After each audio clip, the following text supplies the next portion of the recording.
Intricate Devo. In programming, we deal with complex data all the time. But sometimes, life is actually quite simple. Is a light switch on or off? Is a user logged in or out?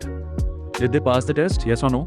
For these either-or situations, Java uses the Boolean data type. It's named after George Boole, and it only has two possible values, true or false. Declaring a Boolean is straightforward. You use the Boolean keyword, give it a name, and assign it a value. For example, you could write Boolean is Java fun equals true dot. When you print that out, Java doesn't give you a number or a string, it literally outputs the word true. It's the most basic, no-nonsense data type in the language. Now here's where it gets powerful.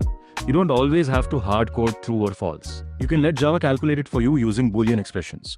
Think of a Boolean expression as a question.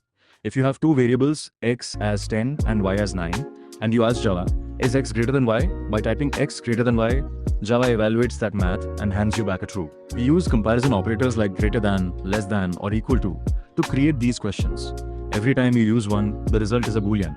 Why does this matter? Because Booleans are the absolute cornerstone of logic.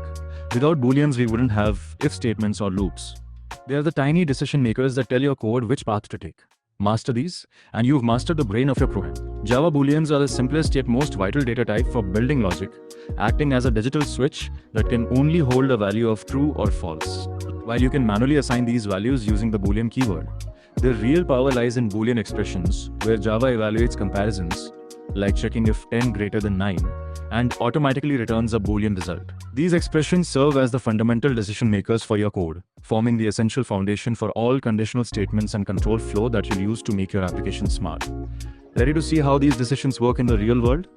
Let's move on to conditional logic.